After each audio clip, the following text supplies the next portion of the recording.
कराची के मुख्तलिफ इलाकों में रात भर गरज चमक के साथ वक्फे वक्फे से बारिश, ठंडी हवाएं भी चल पड़ी। शहर में बिलाखिर कुछ सर्दी महसूस होने लगी। ठट्टा और हैदराबाद में भी बारिश हुई। महकमा मौसमियात की आज सिंध में तेज़ हवाओं और गरज चमक के साथ बारिश की पेश गोई। शिमाली बलोचिस्तान में शदीद सर्द हवाएं, कान मेहतर जई, तौबा जगजई और कल्लात के इलाकों में दर्जा हरारत -1 रिकॉर्ड।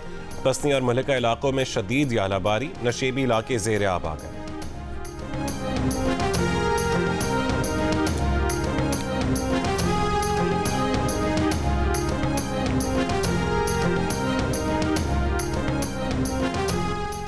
नक्लो हरकत महदूद, तमाम बाजार 4 बजे तक बंद। स्मॉग कंट्रोल करने के लिए आज लाहौर समेत 10 अजला में मजीद सख्ती होगी। फैसलाबाद, गुजरांवाला, मुल्तान, साहिवाल और सरगोदा डिवीजन में भी लॉकडाउन। गैर ज़रूरी नक्लो हरकत और खिलाफ वर्जी रोकने के लिए अफसरान को फील्ड में रहने की हिदायत। लाहौर माल रोड आज हर किस्म की ट्रैफिक के लिए बंद होगी। माल रोड पर सिर्फ साइकिल सवार और पैदल शहरियों को जाने की इजाज़त होगी। Medical store, petrol pumps, bakery, kirana store, utility stores, call centres और IT सेंटर्स पर पाबंदियों का इत्तलाक नहीं होगा। लाहौर की स्मॉग में निस्बतन कमी, फ़ज़ा आज भी इंतहाई मुज़र सेहत। आलूदा शहर में लाहौर सर फहरिस्त।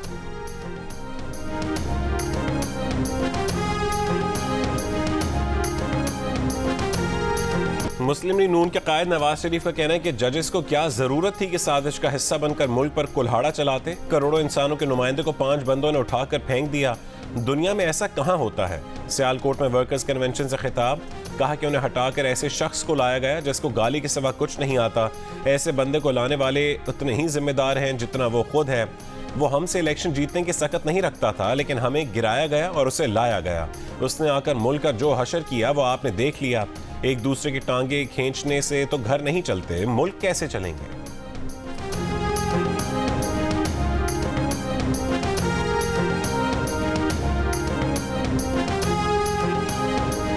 8 फरवरी को इलेक्शंस की डेट अब तय हो चुकी है। Between election commission of Pakistan, सदर पाकिस्तान की मुशावरत से सुप्रीम कोर्ट ने भी कह दिया है कि 8 फरवरी को इलेक्शन अब होने हैं। इस डेट को तब्दील नहीं किया जा सकता।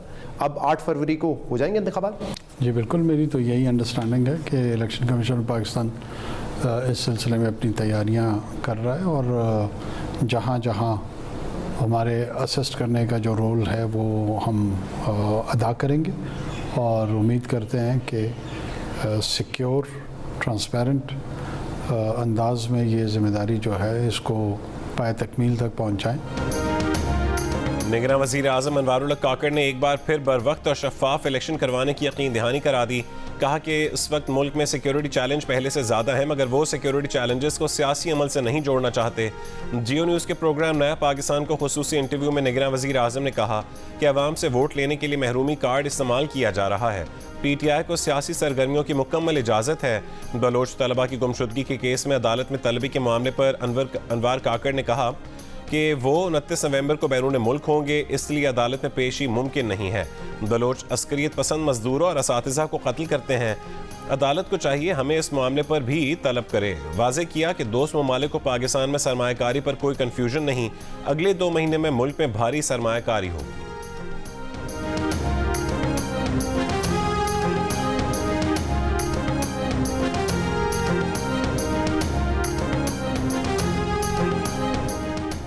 बिलावल भुट्टो की दुबई में family reunion. Chairman Pakistan Peoples Party Bilawal Bhutto Zardari की बहन बख्तावर ने सोशल मीडिया पर नई तस्वीर शेयर कर दी। तस्वीर में आसिफ अली जरदारी, बिलावल भुट्टो, बख्तावर और पुप्पी फरियाल तालपुर एक साथ खड़े हैं। बख्तावर ने लिखा, खबरों पर यकीन ना करें, हमारे लिए हमेशा ख़ानदान सबसे पहले है। इससे कबल जारी की गई तस्वीर में भी बिलावल भुट्टो जरदारी, बख्तावर, आसिफ और खाला सनम भुट्टो को एक साथ देखा जा सकता है। प्रोग्राम आज शाहज़ेब खानज़ादे के साथ में हामिद मीर का कहना था कि आसिफ अली जरदारी पहले ही बता चुके हैं कि दुबई जाने का मकसद फैमिली गैदरिंग है। दुबई में सनम भुट्टो आ रही हैं, जिनसे मिलने के लिए वो और बिलावल जा रहे हैं।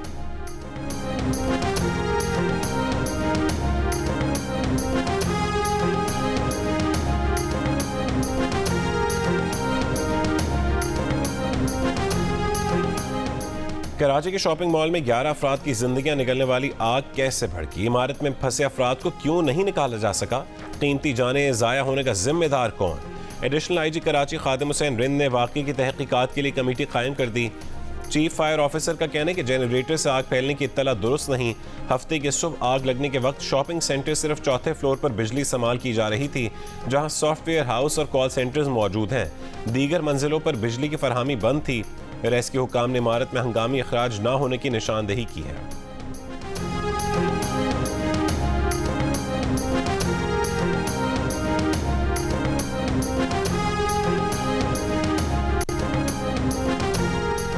कराची के इलाके डिफेंस फेज 8 साहिल एवेन्यू में खाली प्लॉट से एक शख्स की गला कटी लाश मिली है।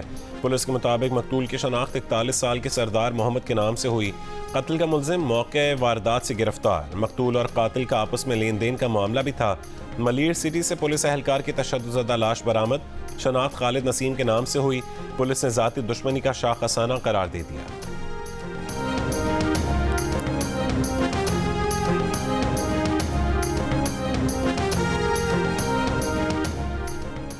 2018 के आम इंतखाबात के नतीजे में सूबे की सबसे बड़ी पार्टी बनने वाली बलोचिस्तान अवामी पार्टी का आइंदा इंतखाबात से कबल शराजा बिखर गया। पार्टी के 8 अरकान असम्बली पाकिस्तान मुस्लिम लीग नून को और 2 पाकिस्तान पीपल्स पार्टी को प्यारे हो गए। सरदार साले भूतानी की क़यादत में अब सिर्फ 13 साबिक अरकान असम्बली BAP में रह गए।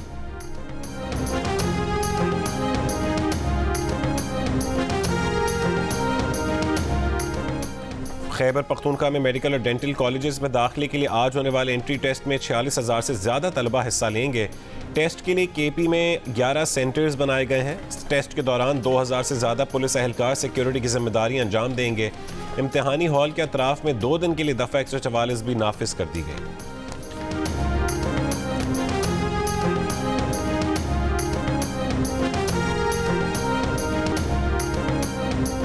निगरान वज़ीर आला पंजाब मोहसिन नकवी ने कहा कि पाकिस्तान कहीं नहीं जा रहा, जल्द टेक ऑफ करता नजर आएगा। लाहौर में college of physicians and surgeons की कॉन्वोकेशन से खिताब। मोहसिन नकवी ने कहा कि पंजाब में 100 अस्पतालों की अपग्रेडेशन जारी है।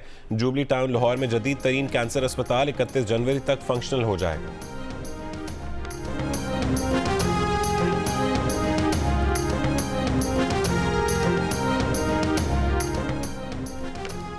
तुर्कम बॉर्डर की रात से इतवार को मजीद 2127 अफराद रज़ाकाराना तौर पर अफगानिस्तान वापस चले गए। तुर्कम से वापस जाने वाले गैर मुल्कियों की तादाद 2,42,000 से ज़्यादा हो। पेशावर की तारीखी मस्जिद महाबत खान की तज़ीन व आराइश का काम 6 साल बाद भी मुकम्मल ना हो सका। खैबर पख्तूनख्वा हुकूमत ने मस्जिद की मुरम्मत और तज़ीन व आराइश के लिए 2014 के बजट में 5 करोड़ रुपए मुख्तस किए थे। ताहम फंड्स की अदम दस्तियाबी के बायस इस तारीखी मस्जिद की तज़ीन व आराइश का काम ताहाल नामुकम्मल है। शानदार तारीखी मस्जिद 1630 और 1660 के वस्त में मुग़ल बादशाह शाहजहां के गवर्नर महाबत खान ने तामीर करवाई थी। मस्जिद आज भी सयाहों की तवज्जो का मरकज़ है।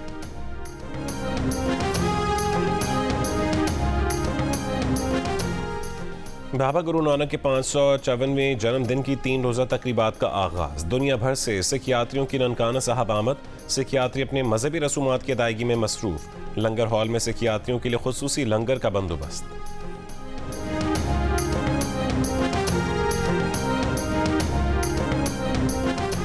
कराची में द फेस्टिवल का आगाज़। आज़ाद इकबाल ने अल्लामा इकबाल और गालिब का कलाम गा कर पेश किया। खावर मेहदी, हसन अब्बास, क्रिस्टीन लॉर्डर, फातिमा हसन, इनाम नदीम और दीगर मुसन्निफ़ीन की किताबों पर गुफ्तगू हुई। टेलीविज़न ड्रामे के माजी और हाल पर भी मुज़ाकरा हुआ। दिन के अख्तिताम पर इफ्तिखार आरिफ की सदारत में मुशायरा हुआ, जिसमें मुल्क के नामवर शोरा ने अपना कलाम पेश किया। 2 रोज़ा फेस्टिवल में 45 सेशन होंगे। 100 से ज़्यादा मुक़र्रीन मुख्तलिफ मौज़ूआत का अहाता। कौमी क्रिकेट टीम के ऑलराउंडर फ़हीम अशरफ दुल्हन ब्याह कर घर ले आए। बैंड बाजे के साथ बारात फूलनगर में वाक़या आबाई घर से नारोवाल गई थी। पाकिस्तान क्रिकेट टीम के ओपनर इमामुल हक की शादी की तकरीब लाहौर में हुई। इमामुल हक ने अहलिया के हमरा फोटो शूट करवाया।